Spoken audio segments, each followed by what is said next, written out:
Welcome to the Draft Deeper podcast. This is your host, Nathan Grubel. Joining me as always is my producer, Kevin Black. And here to talk about the next lottery team in our series, we've already gone through the Orlando Magic and what they did in the 2022 NBA draft, previewing their outlook for the upcoming season. We talked all things Houston Rockets with Jackson Gatliff from the Locked On Podcast Network last episode. This time around, I'm excited to finally have these two guys on my podcast. I've been a guest on the Topic Thunder podcast multiple times, but I have yet to have some of these guys on my show. So it's about damn time, as LeBron James would say. We have Dylan Hunsinger, aka Thunder Chats, as well as our man Cone. You know him as 3_Cone on social media. Likes to keep the anonymous tag up, but that's all good with me. I only know him as Cone anyways. But Dylan, I'll start with you. What's going on, man? Hey man, I'm just chilling. Had a short day at work. Been looking forward to this all day. Gotta rock the No Ceilings merch on the No Ceilings pod. So yeah, man, I'm excited to be here. As you said, we've had you on the pod a couple times. I mean, it's been a great time. Anytime you've been on the podcast. So happy to return the favor. No Ceiling swag, Oklahoma City Thunder swag. I noticed, Cone, you guys both have the same SGA picture in the background. I love it. SGA was one of my favorite draft prospects coming out. And in his draft year, actually, I have some words coming out about SGA a little bit later this week. Hopefully the audience will definitely enjoy. But Cone, what's going on with you, man?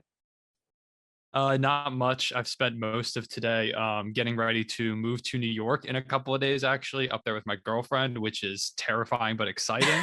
But also working a lot on a Russell Westbrook video that has taken hours on hours of my time to put together about his MVP season, which I'm super excited about. So been on the grind a lot. Dylan knows, been making TikToks. He's been sending me TikTok advice from him and Chelsea. So it's been a lot of fun. Been doing a lot of grinding on content and stuff. This is the second podcast I've been on of the day. So, we're cranking out content right now, and I'm super excited, as always, to talk about the Thunder. I will take literally any excuse to talk people's ear off about why the Thunder are going to win a championship and be a dynasty for the next few seasons. So, yeah, I mentioned the Topic Thunder podcast, which is where I first met you two guys, but Cone is also, he's a social media star. He's a YouTube star. What doesn't this man do in relation to Oklahoma City Thunder content? So definitely we'll give him a chance to plug his stuff near the end, but already at the top of the podcast, make sure you check out everything he's doing on YouTube as well. But as we said, yes, we're going to talk Oklahoma City Thunder, but the reason why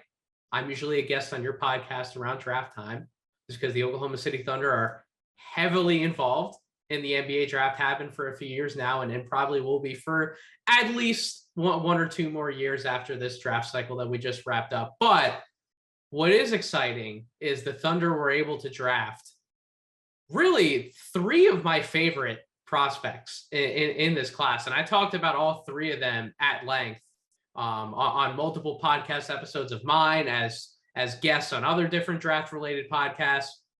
Chet Holmgren was the number 2 overall pick. Jalen Williams was the 12th overall pick. Those two were really highly touted prospects of mine. They got Ousmane Dieng in the lottery as well. They took the other Jalen Williams to complete the Spider-Man meme there in the second round. The Thunder had a lot of fun during the 2022 NBA draft, and I really do love the team that you guys are building. I know Tyler Rucker, also a part of the No Ceilings Collective, is a big fan as well. He wrote up The Art of Presti on NoCeilingsNBA.com, which any Thunder fans, if they haven't checked that out, please not only subscribe to the Substack, but go ahead and check out Tyler's work. That was a monster of a piece, and took me quite a little bit of time to get through during my day. But let's start at the top, because drafting Chet to me is a big deal, right? Like when you try to position yourself to be near the top of the draft and you get a top 3 pick, you want to make sure that you not only get a good player with that pick, but that you really nail it, that you're getting a potential franchise-changing player at the top. And Chet Holmgren was the number 1 overall player on my board. Matter of fact, he was the number 1 overall player for No Ceilings. There were some of us who were fans of Jabari Smith. There was 1 or 2 of us who were fans of Paolo Banchero at the top. But the overwhelming majority of us, which led to us ranking him number 1 in our composite ranking, had Chet as a top guy in the draft. So Dylan, I'll start with you. When you guys were able to draft Chet on draft night, what was your initial reaction? Yeah, man. I mean, starting off as like just getting the number 2 pick, like just the ride that was to make it for one to the commercial break and our name still not be called, and then just like 4, 3, and then like our name's at 2, and then there's a little bit of disappointment because like we're not number 1, but then realization set 10, like okay, we're number 2, like this is awesome, like we're getting one of those guys. And I think when we had you on our podcast, that was at that point I had Jabari number 1. I had all of the top 3 number 1 on my board, Sure. different points of the process. And there was I wrote an article prior to the draft, just kind of like going through different lottery simulations and who I would pick if I was Presti, with that lottery spin. And I said that like, no matter who I have at the top of the board, I think I have Paolo at that point. No matter who I have at the top of the board, if Chet Holmgren's on the board when the Thunder are picking at number 2, he's likely going to be the pick. And he was, and he is. And so, I mean, he's the most Presti player like of all time. Like, he's got the length, he's got the athleticism, he's got the defense, and like, he kind of melds the old age, like I was talking about just then, and the new age Thunder with the high basketball IQ, understanding the game, being able to take the ball off of the rim and bring it down to transition, and not only create for yourself, but create for your teammates. Like he's got high passing IQ as well. So I mean, yeah, he's kind of the full package. We was spoiled very early on with that first game, and I was gonna say, what were your when you saw that first game happen? Before I kick it over to Cone, like how awesome was it as a Thunder fan to just see that first game and Chet and Jalen, like all these guys just immediately coming together and kicking ass, especially Chet. How did that feel as a Thunder fan? No, really, man, just like validation. Like, like everybody thought Chet was going to be awesome, but there was like a little seed of doubt in the back of your mind, like what if he's struggling in the summer league? Like this could be hard for us, like this could be a hard off season for us. Like granted, this doesn't mean anything in the grand scheme of things. Like Jabari struggled, but like I still have very much faith in Jabari Smith Jr., as a prospect. But there was like a little seed of doubt. Maybe he struggles against, like I think he was playing Taco Fall the first game, Taco Fall and Kofi Coburn. And I mean, the fact that he was able to, show up and show out against those guys, he was out there hitting his threes, he was blocking everything. That one poster attempt, coming from the baseline, like he put on the full game at like the full package. And like, yeah, it was just wild, man. Like it had us extremely excited. So much to the fact that as his games kind of went down, as he went, like his performance went down, we were still riding the high of the first game. We didn't even care.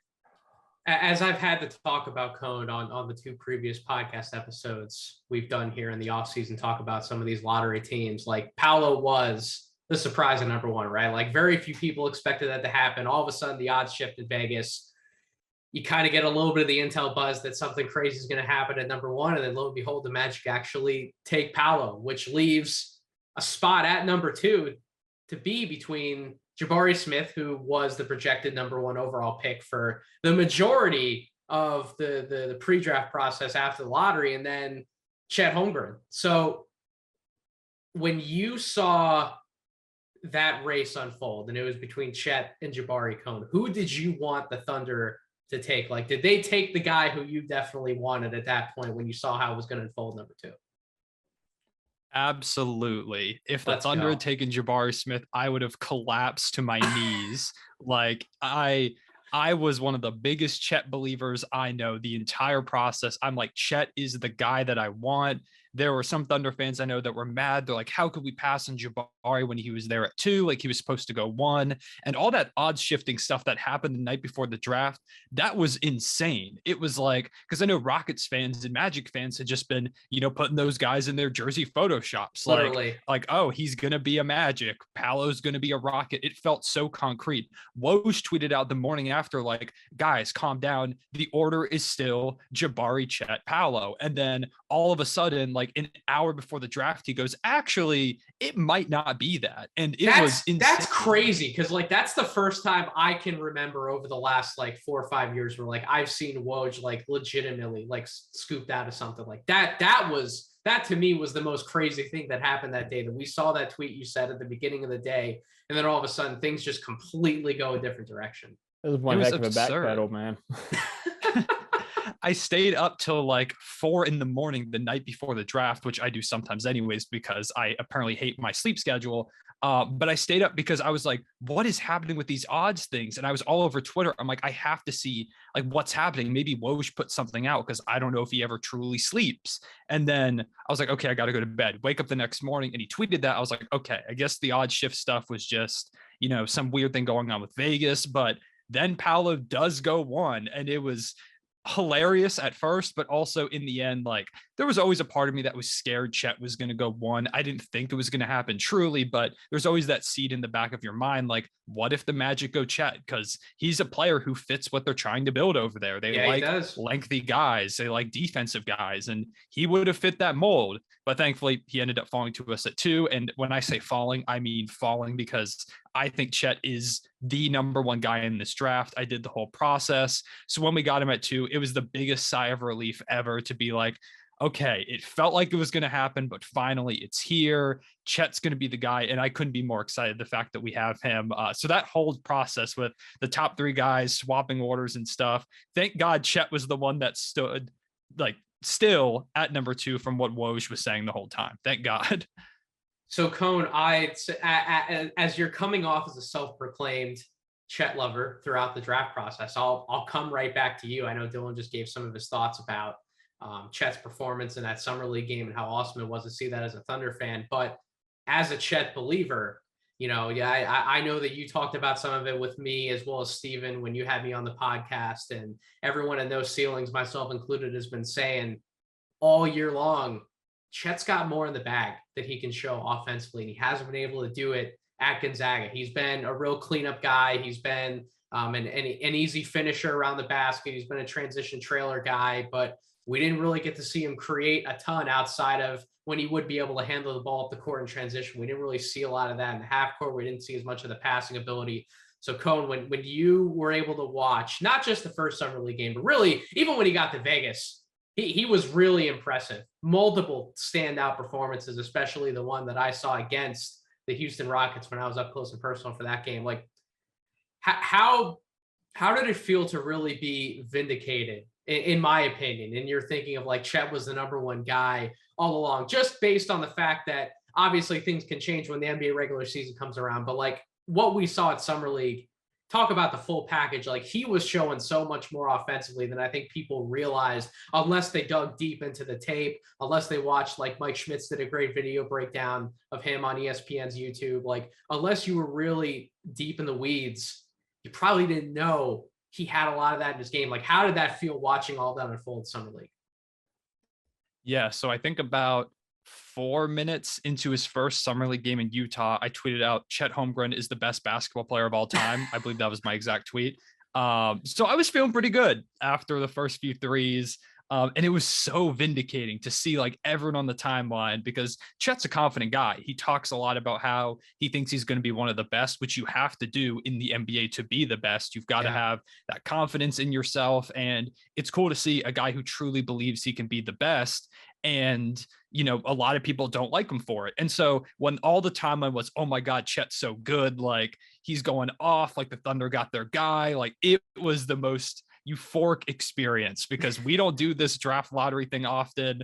Last year, we fell to 6, and over time, people kind of came around to Josh Giddey, but last year he got hurt like first game of Summer League. So there wasn't that big moment where it's like, yo, this Giddey guy can play like in the summer.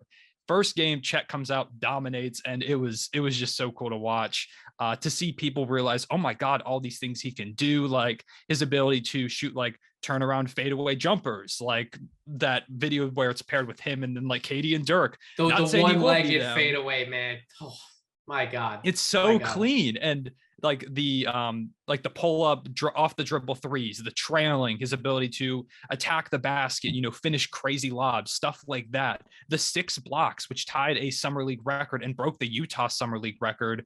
I think he was actually one short of the overall Summer League record, but regardless, it was absolutely absurd to watch. He showed everything that I thought he could do and more in that first game. And he did have a couple shakier games later on, but the fact that he had that dominant performance and then showed a lot of the same flashes over the course of Summer League, I'm fully on the bias train that Chet's going to win Rookie of the Year. Make a case he's going to be like an Evan Mobley story like last year, where it's like, oh my God, this guy could be all defense as soon as next season. Like, I'm fully biased Thunder fan on the Chet train. I liked him a lot before. Now he's on the Thunder. I'm going to be one of the most biased people towards Chet that there is out there. So don't be surprised if Chet goes out and has a game where he drops like 25 or 30, and you see a couple more tweets about how he's the greatest basketball player of all time, behind Shea and Dort and Giddey, of course. He's right there in the mix with those three, but you can do, 1A, 1B, 1C, 1D, whatever you want to do there. Cone has christened quite a few people the greatest basketball player of all time. I just got to say, wearing the Thunder uniform. Oh yeah, there are several people who go by that title. Yes, absolutely. I know for a fact I will see some of those tweets come across my timeline. I'm not surprised, but I mean, if I were a Thunder fan, I would have the same reactions as the both of you do. I think it's really exciting to see more of this process unfold. And when you get a player like Chet actually showing out like he did at Summer League, I can only imagine the excitement, the elation that you both, as well as everybody else in the Thunder fan base, really have felt during this time. But there was another guy who you guys drafted, and we'll talk about Jang a little bit. We'll rank some of the younger guys, but really the other home run pick that I thought you guys made was Jalen Williams. And not I guess J-Dub, right? We got J-Dub, we got J-Will.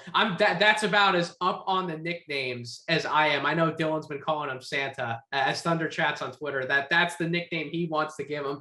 I'm not as up on all that. I got J-Dub and I got J-Will, but J-Dub, listen, I was on your podcast and I said that Jalen Williams should probably be a lottery pick. Just given where his valuation was trending, I was that confident in saying he could be the Desmond Bane type player to come out of this draft class. This guy who all of a sudden he comes out of nowhere. He gained a lot of steam. Is like, should he be a top 20 pick? Then it goes up to, should he be a lottery pick? I thought for a second I had jumped the gun when I did a mock draft podcast. I had him 15 to the Hornets, like right at the edge of the lottery. And then what do you know? He goes 12th overall to the Oklahoma City Thunder. And oh, by the way, pick and roll wing, great catch and shoot threat, capable 3-level scorer, versatile defender, can handle or fill the lane in transition. Like, this dude showed all the skills in Summer League. And it wasn't just what he did on the ball. It was the off the ball stuff too. That was really fun to see, because Dylan, I'll let you talk about Jalen Williams or J-Dub, however you want to refer to him, Santa. I'll let you get all your thoughts about him, because I'll go to you first. But correct me if I'm wrong. I don't think you guys have a player who moves and cuts so instinctually off the ball before Jalen Williams. And now that you have him in the fold to play off of guys like SGA and Giddey better than a lot of other guys, in my opinion, can on your roster. Like, it's not just the on-ball promise that he brings. It's really what he can do to fit everything that we know he can do around everybody else. Like, that to me, his seamless fit into a lineup, that has to be pretty exciting for you guys to be able to get a wing like that in the lottery. What are some of your initial thoughts about J-Dub after watching him in Summer League? No, absolutely, man. I mean, I'm not shy about saying this. Whenever we start having you guys on the draft cycle, that's how we learn. We was very elementary in our draft evaluation. When you first came on, I think you were our first guest from No Ceilings in our No Ceilings draft cycle. So whenever you first told me about Jalen Williams, a guy that can shoot 40% from three, a guy that can handle in the pick and roll, a guy that has a freaking, he was 6'6" with a 7'2" wingspan. Like, as soon as you said that, I was like, okay, a light bulb went off in my head, because that's the type of player that you don't see length like that. But what I didn't understand fully, I was in love with him as a prospect, especially as he killed the measurables in the combine, especially when he killed the scrimmages in the combine, not necessarily dominating, scoring the ball, but finding other ways to impact the game. He stood out at those combine scrimmages. He was a step above that competition there. And that's real. I think that also woke a lot of people up as well. Yeah. And, the thing that you had kind of sold me as a guy that could do a lot with the ball in his hands. But like you were saying, like when he got to Vegas, when he was in Utah, like playing off of guys like Josh Giddey, playing off guys like Chet Holmgren, who's a good passer in his own right, just seeing how smart he was when it came to playing off ball, like making good, smart, sharp backdoor cuts. And I know he had almost a 40-foot or 40-inch vertical at the combine, but I didn't understand how explosive this guy was at the rim. Like, dude was going up with two hands on one side of the rim and up on the other side, throwing it down. He was doing 360s, 180s. Like, he was all over the place. Like, his finishing, I think I tweeted, I said, his finishing reminds me of Shea if Shea could dunk like Jalen Williams could.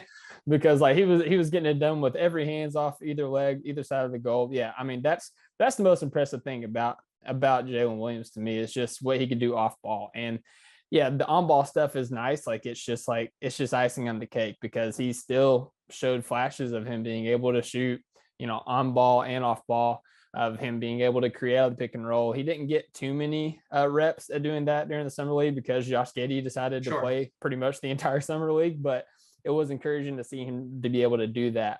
I like the idea of maybe him kind of having the lead ball handler will roll off of the bench, playing alongside guys like Trey Mann, Darius Baisley, stuff like that. So yeah, I'm very excited for Jalen Williams. And yeah, touching on the whole Santa thing, the whole reason I call him Santa is because it was actually draft night before the J-Dub J Will came out, which by the way, J-Dub and J Will both apply to both names. So it's equally confusing, but we just decided during that podcast that I was going to call him Santa. I started the train. I've been trying to get people to go with it. And it's just fun at this point, man. There's as many people that love it, that hate it. And anytime I tweet something out, like, people are laughing or they're rolling their eyes, and it's just all in good fun.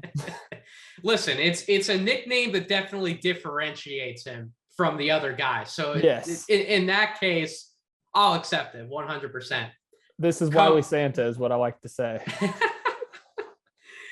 Cone, Jalen Williams, not only your thoughts from his performance at Summer League, but I want to ask you, what do you think his upside is with the team? I know this season he's probably going to be a guy who, as Dylan said, he comes off the bench. He can kind of be like a secondary creator for them, a primary backup point guard for them at times, even being like a primary within the offense, whether Trey Mann's on the floor or not.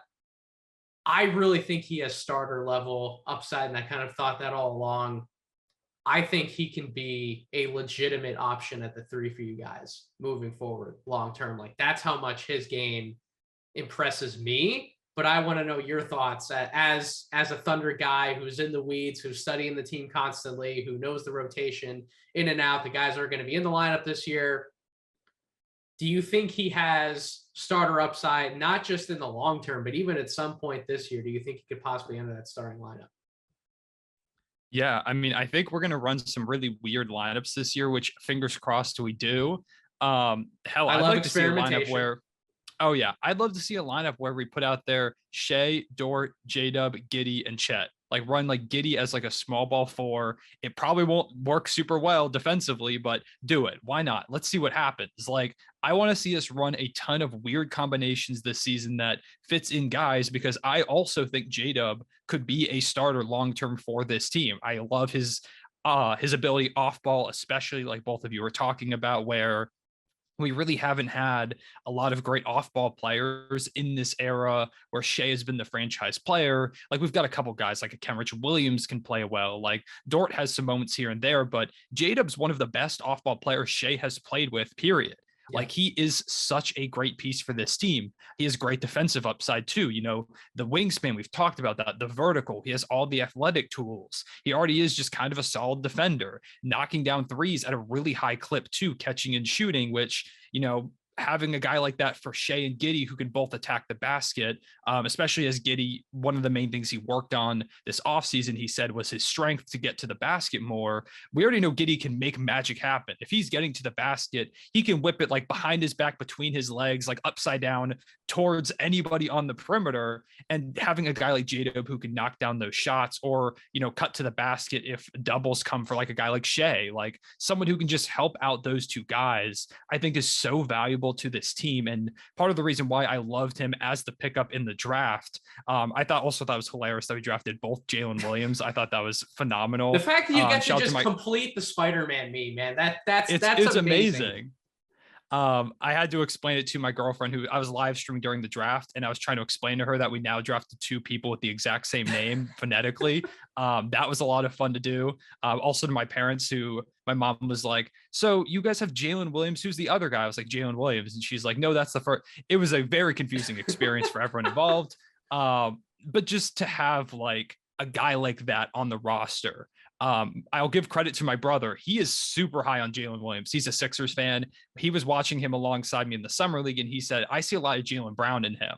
And I'm not saying I see him being, that level player, but I do see what he's talking about. Someone that can play really well off ball, be solid defensively. Jaylen Brown doesn't quite have the wingspan Jalen Williams hasn't been in that department, but just the ability to be that guy that can really do a little bit of everything. He doesn't have to have the ball in his hands, and he can really affect the game in a bunch of different ways. So I would love to see him get some starting minutes this season, run out some weird lineups, run him with the starters, even if he's not going to start late in games, let him close them out, because I think eventually we're going to kind of start to see that he is a guy who deserves to be out there in those like most important, crucial moments in the game.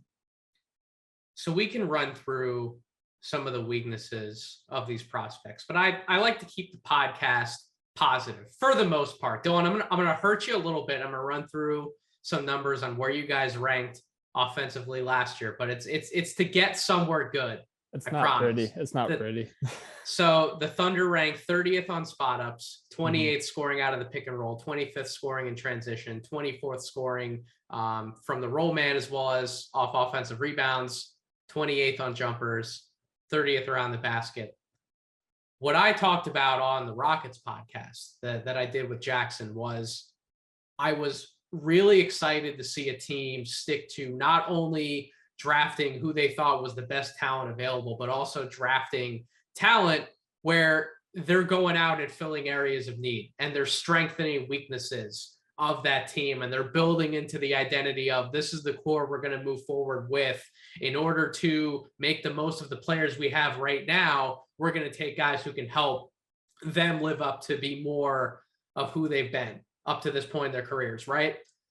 The Thunder did the same thing here. All those weaknesses I laid out, Chet or Jalen, or a combination of both of them, fill those weaknesses. And it's not just that they do it on their own, but Cone touched on this a little bit. Dylan, I want your take on it. The fact that Jalen and Chet are both such good instinctual players off the ball. Now SGA is not only playing with another high-level passer in Giddey, but he's playing with those guys. And SGA is broken out as, in my opinion, one of the best three-level scoring guards that we have in the entire NBA. He's kind of known for being an offensive engine from the standpoint of, I got to go out and score all of the points for my team, and I can't focus as much on getting everybody else involved because I'm at a certain level to where I'm expected to carry this franchise forward and be the number one guy. Now the Thunder are starting to add pieces that can play off of somebody like him and who can make his job easier. Dylan, do you think we're going to see a different side from SGA this year as far as passing the basketball and making everybody else around him better, being more of a playmaker than a scorer? I could definitely see it. I think the big thing with Shea is we're going to see a lot of what we saw coming out of All-Star break, which was literally one game. The whole conversation around Shea and Giddey was like, how are they going to fit? Two guys that need the ball in their hands. And coming out of All-Star game, I think it was a game against Phoenix Suns. It was really their best game together. And that was all we got to see because Josh Giddey was shut down for the season after that. Shea, went on his crazy tear where he was scoring like 30-something points a game. And so we didn't really get to see that. So it would be nice to see Shea pass the ball more. I'm a big believer in his passer. I believe that a lot of his passing deficiencies is because of the teammates that he's had in the past couple of years.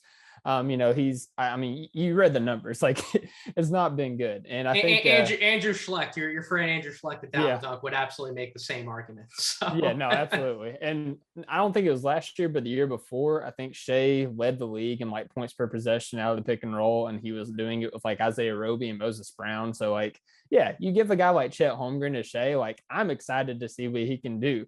Whether it's, being able to, open up more creation opportunities for Shea, like, giving Chet easy buckets, or, even guys collapsing on Chet, rolling to the rim and, giving open looks, maybe Dort on a simplified role, shooting more corner threes instead of, doing more with the ball in his hands, playing a little bit more off ball role. Like I'm excited to see that. But, also like, I think Shea could take a step up in his scoring as well, because, like you mentioned, Chet Holmgren, Jalen Williams, two guys that can, create with the ball. They're real passers. Like real passers. Yeah. And I mean, Ousmane Dieng, I know we haven't talked much about him. Like, shout out Jang Gang, he's my guy. But, he struggled a lot during the summer league. But when he was thriving, it was when Giddey, I think Chet wasn't playing. It was when you really let Ooze cook. I'm like, let him have the ball in his hands and create. Like he's got some juice as a creator. He has some juice as a passer. Like Presti has built this team full of guys that can take the ball off the rim and, push it up the court, but guys that can dribble, pass, shoot, and legitimately create for themselves and their teammates. And so, yeah, like big bull creation, and I want to see his assists go up. But at the same time, I think that all these creators around it, I think it's just going to unlock scoring that we haven't seen from him before. Because also something I've been pointing out in every podcast this whole offseason, this is the first full offseason Shai Gilgeous-Alexander has had since he's been on the Oklahoma City Thunder. And as we know, going back to his like junior year of high school, anytime Shai has any time to get in the lab and like put in the work, he doesn't just take a step, he takes a leap the next season. Yep. Like his progression is linear now. Or not linear. His progression is not linear. Last year, he was kind of, I think he was playing hurt. That was a lot of why he was, he came out of the gate slow. I think he missed a full month of February and going into All-Star break. And then when he came back, that's when he went on his tear. I think that he wasn't playing 100%. Obviously, the teammates didn't help. I think that, with an offseason full of work, coming in 100%, better teammates, I think we're looking at an all-star season from SGA. And like, I'm going to call it, I think he could be a third-team All-NBA guy. I love it. I love a really good sneaky 13 All-NBA case from an emerging player. I love it. Cone, you kind of in the same boat with some of your thoughts as far as how SGA can help these guys, but because he has more talent around him, they're going to help him in turn? Yeah, I think that's kind of what I'm expecting. A lot of people have asked me, like, what are your expectations for this season? It's not much. It's really just see guys keep getting better and really see them build that chemistry together. Shai and Giddey as a backcourt, Lou Dort in the mix, Chet Holmgren, how does he fit? J-Dub, Ousmane Dieng, like other young guys like Poku, Baisley, how do they help others around them? Can they find that consistency? And I think Shai is very clearly like the most consistent force on this team. And I expect those guys around him to both boost him up, but him to boost them up as well. You're going to see guys like Chet Holmgren and J-Dub get a ton of wide open threes from him and Giddey. I think those two will help out a lot. And then also, like I mentioned, the fact that now that you've got Chet, J-Dub, progression from other guys too, like a guy like Trey Mann who shot 36% from three. If he can start doing that on a higher volume and he stays right around that number, now you've got a bunch of shooters around Shai and he's got options. You can't double team him as much. So that's really what I'm looking for. Dylan, I love the sneaky third team All-NBA pick. As a biased fan, big homer, of course, I would love to see that too. I think that would be great. So yeah, I mean, like Dylan said, that's something I've been harping on too, is the fact that Shai hasn't had a full off season since becoming a member of the Thunder, and he's still gotten this good, this fast. I think he's going to surprise a lot of people this upcoming season. I wouldn't be surprised if he averages 25.5 points per game. Efficiency is going to climb back up too, now that he's kind of worked off some of those injuries. He's in for a phenomenal season alongside of Chet Holmgren, Rookie of the Year. We're throwing the takes out, man. We're throwing the takes out. Yes, sir. Cone, I'll come right back to you because we've been talking about some of these guys and can they start? Are they going to be primarily guys off the bench? if we're trying to build a starting lineup to come into the season for the Thunder, what's the starting lineup that you personally want to see the most? Not necessarily trying to predict what it's going to be, because we can obviously pen some guys in, but others I think are more pencil ins. In my opinion, there's a little bit of room for debate as far as what the starting lineup can look like. So what's the lineup that you want to see? And then I'll ask Dylan the same question.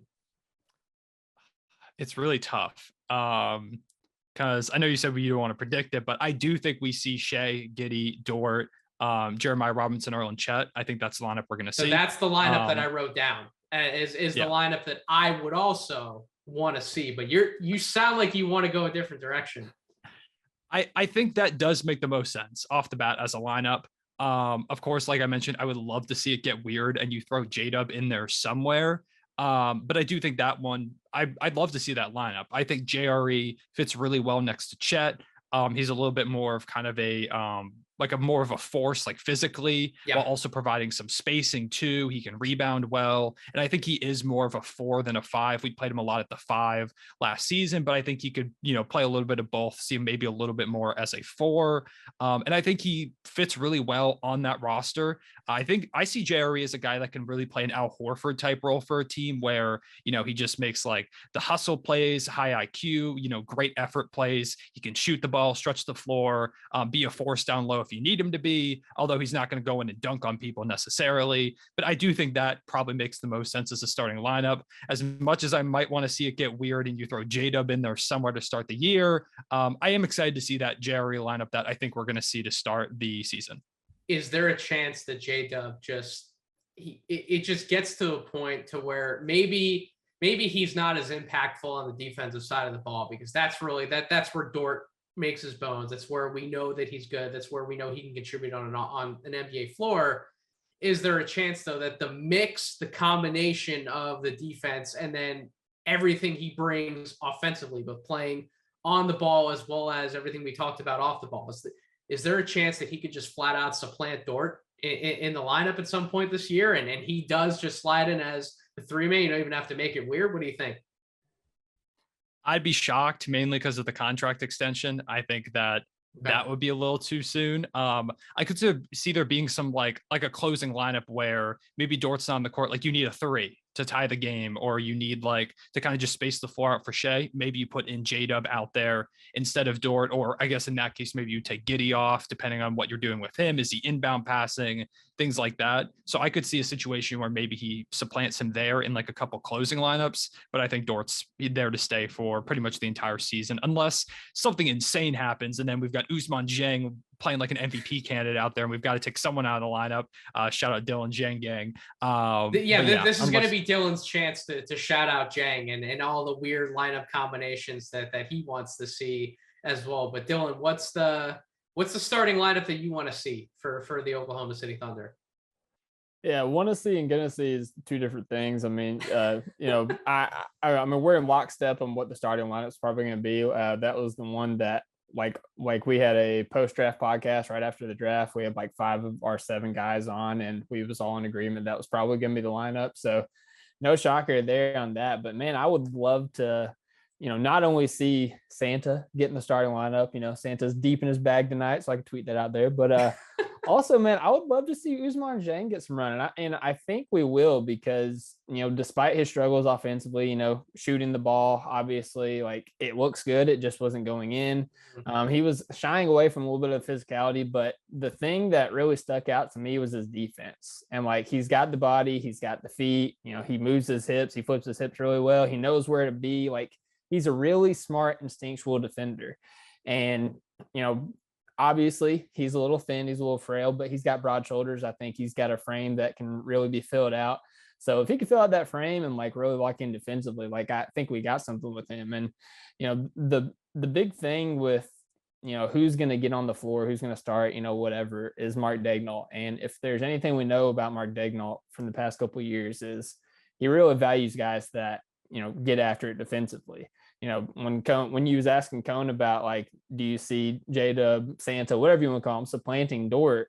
Like the answer is probably no. Like, yeah, the contract, but Mark Daigneault trusts Dort like on existential level. Like there's some nights that like Shea will be playing 37, 38 minutes and Dort will have 42, 43 minutes. Like he trusts Dort because, you know, he goes out there and competes in the defensive end like nobody else. Like he's going to ride or die with Dort. But, you know, not just Dort, like, you know, guys like J-Dub, Santa, whatever, Ousmane Dieng, Darius Bazley, Kendrick Williams, guys like that, because they go out and defend and compete defensively and they know where to be defensively. They don't make mistakes defensively.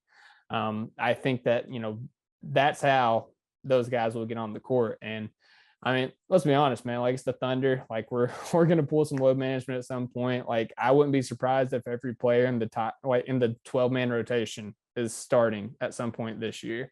But yeah, if you want me to get weird and pick who I want, give me Shea. Yeah, get weird, man. Santa, Ooze, and Chet. Like just give me the weirdest lineup and let's go out there and have fun.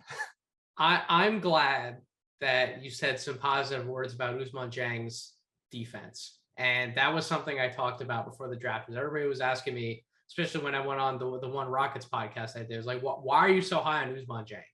And it's really because there were, I should say, few things that I thought he couldn't do in time that just didn't stem from his body, right? His lack of physicality. I thought once the body starts feeling, I thought a lot of the defensive instincts were there, the intangibles were there, the shooting, the pick and roll upside, the creation upside. I thought all of those things were there. But once he got to a point where he could add on the strength and add on more of the muscle to bang with some of the guys down low when they went to drive on him, when he could have more strength to wall off guys at the defensive end, and then in turn, that confidence that you gain from when you do fill out your body to drive on offense and get downhill, get to the basket more, not just settle for a lot of the jump shots that we saw. That's when I think a lot of his upside is really going to be unlocked. And when that happens, listen, man, I think there could be a weird lineup out there. Maybe not this year, but like a year or two down the road where Chet's playing the 5 because he's much further along. They trust him to play the 5 by himself. J-Dub's gotten stronger. Now all of a sudden you have J-Dub with his length out there playing a little bit of small ball 4. You have Ousmane Dieng out on the wing with those guys, and then you have Giddey and SGA. Like, I kind of agree with Dylan. At some point, doesn't have to be this year. At some point, I want to see that lineup. But I agree with you guys. I think JRE is going to be the starter alongside Chet and Dort in the front court. I know if Stephen Gillespie was on this episode with me, he would be smiling ear to ear. That's his guy, JRE. He's earned that role. I kind of agree with Cohen. I think there's some Al Horford type of stuff to where he can be as far as on the defensive side of the ball. And then offensively, I think he's another guy who, when they do want to give Chet touches inside or when they want to get him going, JRE can space the floor a little bit. He seems a lot more confident from the mid-range. And you saw last year, he was trying to shoot more corner threes. Like, I do think eventually that's where more of his offensive game could be. And then obviously when Chet's space on the floor for him in turn, yeah, we get a lot of the funky post-up JRE stuff, which is always fun. And he can pass out of the post too. So that's a lineup I think that makes a lot of sense. And it's a lineup that I want to see. The Thunder are one of these young teams. I want to watch them as well. I want to watch the Magic. I want to watch the Rockets. I want to watch the Thunder. I want to watch all these teams. I'm an NBA fan, and I'm excited to finally – I think this season I'm going to appreciate watching more NBA basketball. Last draft class was a little bit of a nightmare to evaluate. I was stuck in the weeds in that draft class for so long. I didn't get to watch as much NBA as I have in previous years. This year I'm going to get back to that. I can't wait to watch this team and a lot of the other young cores around the NBA unfold. Speaking of young cores, this is how we can close out this podcast episode. So I told you guys I was going to ask you if you had to rank some of these age under 25 guys in terms of their importance to the franchise moving forward. So it's not just, they don't have to be ranked based on who's better than who today, but just their importance for the Thunder moving forward. How would you kind of rank some of the top names? And I focused on who would have been the top 5 for the Rockets on the last podcast, and the Thunder are in a similar spot because it's such a young team. There's so many names to get through. I can say on the back end for me, I would have guys closer to the end of these rankings: Trey Mann, Jang, Poku, Aaron Wiggins, Darius Bazley, Jay Will. Those are some of the guys I would have on the back end. My top guys that I want to focus on, I have them in order, and I'm curious to get your thoughts on this. I got SGA. Obviously, I do have him number one. I really think he's the guy. I think this is his team. Chet can get to a point where it can be his team. I don't think he's there yet. And with how important SGA's been for the Thunder over the last few years, I do think he's still the focal point moving forward. So I have SGA 1, I have Chet 2, I have Giddey 3, I have Jalen Williams 4th ahead of Luke Dort at 5. Man, maybe this is me just being one of the biggest Jalen Williams fans in the world. I think he's going to mean a lot to you guys moving forward. I do think he's going to be a starter for the Oklahoma City Thunder at some point in some form or fashion. Maybe it's the 3, maybe it's as a small ball 4, maybe it's another unique combination. I don't know. I think he's a starter moving forward, but though that's like my top 5 as far as your young core importance to the franchise moving forward. That's my top 5. Dylan, out of those guys, how would you rank them? Or if you want to put another name in your top 5, please, if you want to throw Ousmane Dieng in there, that you're more than welcome to. But how would you kind of rank some of these guys in terms of their importance moving forward? Yeah, I mean, you kind of nailed the top 4. I mean, I don't think you could really go any other order. I mean, Shea is the cornerstone of the franchise. He's a guy that chose to stay. He's a guy that Presti and co has shared the vision with. He understands the vision. He sees the vision. He's excited for the vision. You don't just let a guy like that, go off by the wayside. Like, he's a guy that you don't, try to trade. He's a guy that you build around. He's a guy that, he's the centerpiece. So yeah, Shea absolutely there. Chet is a guy that, complements the guy that you're building around in every facet, offense, defense, everything you want him to have. I mean, it feels like a slight to call him the ultimate role player, but like he really is, like, just like filling a role of everything you need him to do defensively, he's going to do from day one. Like his absolute floor, if like he never reaches his ceiling, like I know he's going to impact the game defensively. But and don't you feel that type of player was also worth taking at number 2? Like if that's what he is, but he's that ultimate impact guy where you're not always seeing the incredibly large numbers from him in the box score, but you're feeling his impact night in, night out, and he's covering up for some of SGA and Giddey's other holes. Like I feel like that player was worth taking at number 2.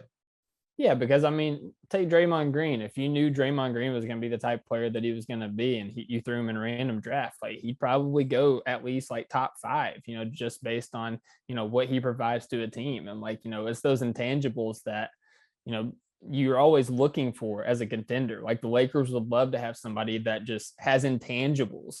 And, Chet has all the intangibles, but also has the superstar upside as well on both sides of the ball. So right there with you on that. Giddey, like, yeah,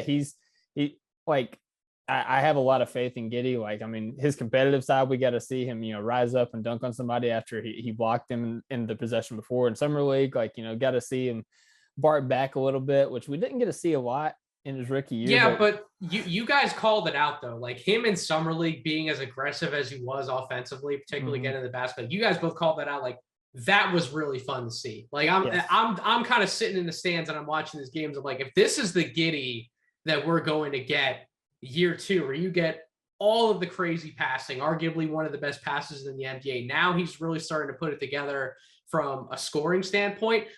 And he doesn't have to be a 3-level scorer right off the bat. I don't know if he'll ever get to be a 3-level scorer, but if he can just start adding more in of getting to the basket and finishing once he gets there, if he can be a little more consistent each year from 3-point range, like you just start adding to his scoring average incrementally, along with everything else you get from a passing standpoint, from a defensive rebounding standpoint, all the transition stuff, like he starts filling out his game slowly. Now we're talking about him one of these years creeping up into all-star territory, which was the case I made for him on a recent Retiers pod that I did. So the Giddey stuff, say anything you want about Giddey. I agree with you guys. I think he's on a really, really fun upward trajectory.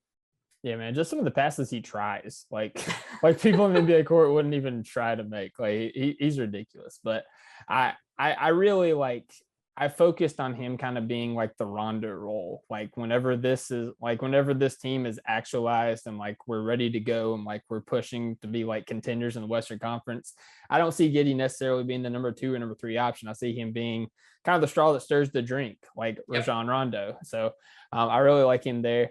And then for for 4 and 5, like, I'm gonna take the low hanging fruit that you gave me, but I'm gonna combine them because they were guys that were picked back to back, 11 and 12. And Thunder fans have this negative connotation around Jane because we traded 3 first-round picks for him, and he can't hit a 3-point shot. He shot 9, and he didn't make any of them. Like he's gonna take a while though. Like he's gonna be in the G League, and you guys have one of the better G League developmental programs in the NBA. Like that's where he's gonna be, and I think he's gonna be there for a while. A lot of this year, I think, maybe some of year 2, but like once he is ready, like his upside could be absolutely tremendous, and it gets to the point where you kind of have an embarrassment of riches to an extent on the wing. If Dort keeps playing as well as he does, we know what we're going to get from Jalen Williams. Now you throw Jang into the mix. You already have Giddey at that size. Like that's what every NBA team is looking for, right? Yeah, man. I mean, and I think Metcalf even says like his first year, like he's going to be a disaster. But like, come next year, come the year after, and he starts to show steady progressions. He starts to get some more reps in the G League. He starts to, get more comfortable, confidence, and filling out his body more. Like, yeah, you could really have something. Like he's got legitimate upside. And, I'm taking the caveat of combining him and Jalen Williams, Santa, for my 4 and 5, because I think that, they're kind of, for better or worse, linked together for the rest of their careers because they were picked back to back. And my point about, Thunder fans being crazy about, Ousmane Dieng being the guy we traded 3 first-round picks for, our podcast co-host Stephen Dolan actually tweeted out like, the perception of the picks, if we traded 3 first-round picks for Jalen Williams and then took Ousmane Dieng with number 12, would be completely different because all these expectations wouldn't be on Dieng. But like I'm very high on both of them. Like I think Ousmane Dieng has more of a ceiling but a much lower floor. But I still believe in him. And then all the things we already talked about with Jalen Williams, I'm not going to keep going on about him. But yeah, I think that is really important. And one last thing I'll say about Jalen Williams, like I was really encouraged what I saw on the defensive end in summer league. Like when he was on ball with somebody, like forget about it. He was in full on dog mode. He's nasty on defense. Like he really is nasty. Yes, I love it, man. And I'm going that way because you kind of threw it out there at me. You lobbed it up, so I finished it real quick. And I got to represent the Jane gang, and I know Cone loves Dort, so I'll let him have it.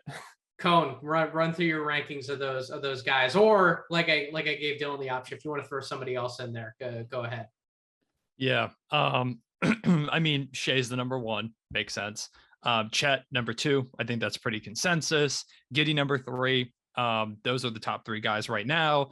Definitely gets a little weird when you get down to 4 and 5. I am still going to show Dort that love at 4. Okay. I'm big on Dort. Dylan knows this. I love me some Lou Dort. Already a guy that I think could make a case for an all defensive team this upcoming season. I think the big part is, having him take a little bit less of that offensive role. And now that we've got guys like J-Dub and Chet, hopefully Dort will have to shoot a little bit less, which can have his efficiency go up as he takes more selective shots. Yep. And that can also let him even buy more into that defensive end and really unlock his true, maybe all defensive level potential on the end of the ball. So I think Dort is highly valuable. Plus, I think his contract extension was pretty good value too. So he's here long-term on a good value contract, and he does a lot of the little things that all contending teams need, a guy who can hustle and will make those plays that other guys might not. And then at number 5, I'd have to probably go J-Dub if I have to pick anyone. I do want to give a shout out to Trey Mann is another guy that I would put in consideration for this spot too. I was going to ask you guys about like out of the other guys, out of these like 5 that we're talking about, but out of all the other names, like who would be the name that you're most excited about? So Trey Mann would be your guy out of that other group. Yeah, I am really high on Trey Mann. His space creation, if he knocks down shots consistently with because he's already one of the best space creators on his step back in the entire NBA, like not even amongst just young players. It is ridiculous. The fact that his like ankle goes like horizontal to the ground when he steps back, like it is absolutely unbelievable to watch. And I really think he's got a lot of, not saying he will be him, but shades of Damian Lillard in terms of creating shots. And I think that down the line, when we're trying to compete, he could be one of that really great microwave scorer off the bench that teams need.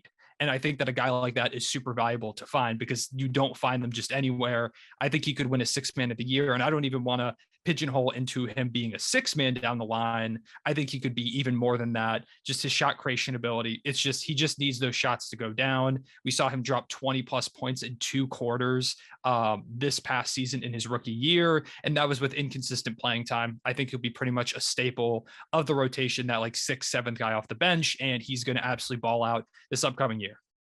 Dylan, same question to you to close it out. Out of all the other names outside of those ones that you ranked in the top 5, who else are you most excited about in that Thunder rotation? Yeah, it's got to be Trey Mann, dude. I mean, you know, I'll love to Dort. Like I love Lee Dort, you know, with his defense and constantly improving. Like he's improved every year he's been in the league as well.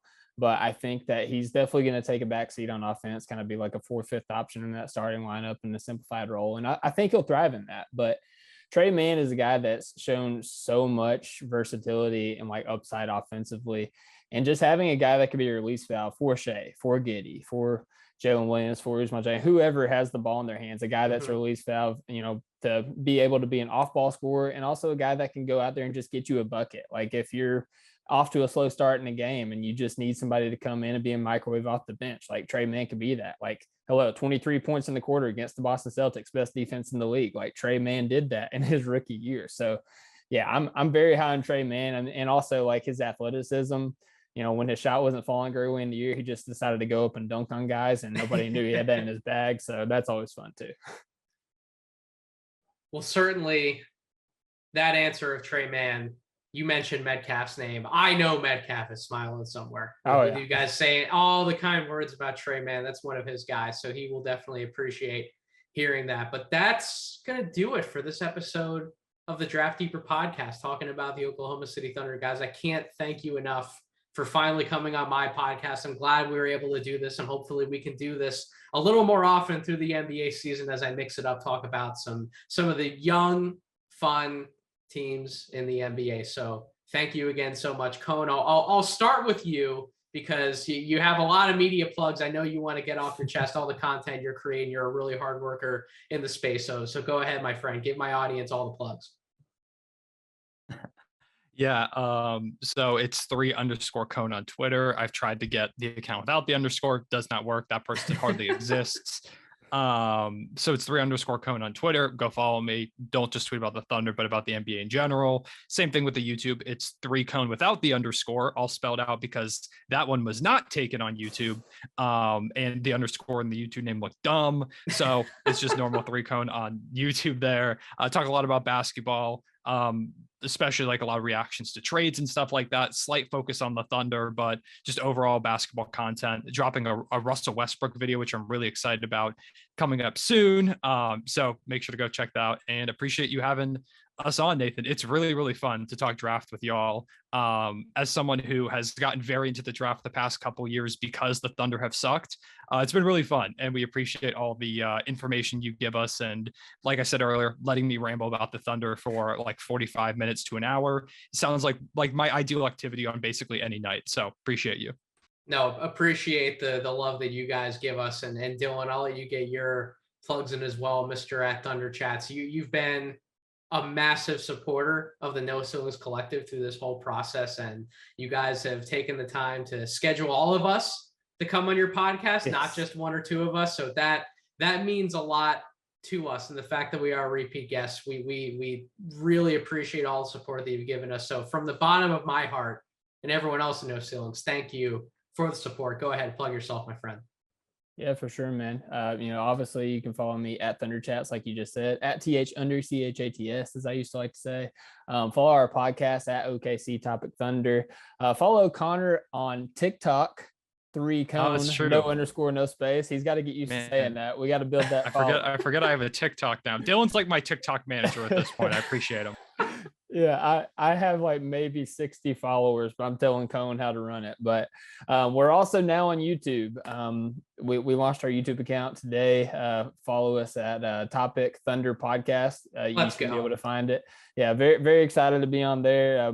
We just did a Family Feud episode against the No Ceilings guys with Nick and Corey. I won't tell you how it ended up, but there was a fun story about Tyler Rucker and PJ Tucker and Jameer Nelson. So that's all I got to say about that. Shout out Rucker. We love you, man. I was I was standing there for all of that story to unfold. That's a great story. So definitely make sure you check out that episode of the Topic Thunder podcast to see how that story ended up playing out. Trust me, it's worth a few laughs. But hey, I do gotta say before we close out, I had to get out the record throw out there, but I just do want to say, man, like, obviously appreciate you having us on the podcast. We appreciate you guys all coming on the podcast. Like, I really like the relationship that the Topic Thunder No Ceilings community has been able to build together. And, I've said it on every podcast y'all been on. I'll say it again. Like, you guys are the 3 F's. It's fun, it's informative, or no, what was it? It's free, it's fun, and it's freaking informative. That's what I said. That's the No Ceiling stuff. So yeah, I love everything you guys put out, your written content, the video content, obviously your podcast, you guys are killing it. So keep it up, man. I'm excited to see what's happening, this season. And not just a thank you to you guys, but really your audience that's tuning into this podcast episode, the Thunder fans around the world who tune in to listen to episodes of the Draft Deeper podcast, the No Ceilings podcast, the Draft Act, all of you guys out there. That's been a really, really awesome part of having this No Ceilings collective and being more involved in the draft space on social media. The team fan bases, like the Thunder, as an example, you guys are so much fun to interact with on a daily basis, and being able to bounce ideas off of one another, learn more about the team itself, you guys getting the draft perspective, just being able to share those ideas in a common space. That's how we all grow as evaluators, and that's how we get to have more fun as basketball fans. So I've really appreciated the friendliness and the encouragement from the team fan communities as well. So that's much appreciated on our end. But obviously, the biggest thank you goes out to everyone who listens to the Draft Deeper podcast on a weekly basis. Thank you so much for your support. If you aren't following me on Twitter, make sure you go ahead and do so at Draft Deeper. Make sure you're following the No Ceilings Collective on Twitter at No Ceilings NBA, and make sure you're subscribed to the No Ceilings podcast, to the Draft Act podcast, as well as mine, wherever you get your podcast, Apple Podcasts, Spotify, YouTube, and most importantly, make sure you're subscribed to the Substack, NoCeilingsNBA.com. We are pumping out about 2 to 3 pieces per week here in the off season, but once the college season starts, we really get rolling during the 2023 draft cycle. We'll be back to 5 days a week, crushing it Monday through Friday, giving you all of the content you need to make sure you're ready for the 2023 NBA draft. But make sure you're still subscribed to tune in to everything we've been doing in the offseason. Like later this week, I have a really fun draft piece coming out, some of my favorite scouting stories over the last 6 years. If you follow my last column, you know that I just wrote about my biggest draft misses over the last 6 years. It's always fun to admit when you're wrong. I love that, but I also now get to share some of my favorite stories as well. So make sure you go ahead and check that out. Check out Cone's video on Russell Westbrook when he drops that on YouTube. Make sure you subscribe to Topic Thunder on YouTube to follow these guys. Listen to all episodes of their podcasts. And until we meet again on this feed, thank you all for listening. I hope you all have a wonderful rest of your week.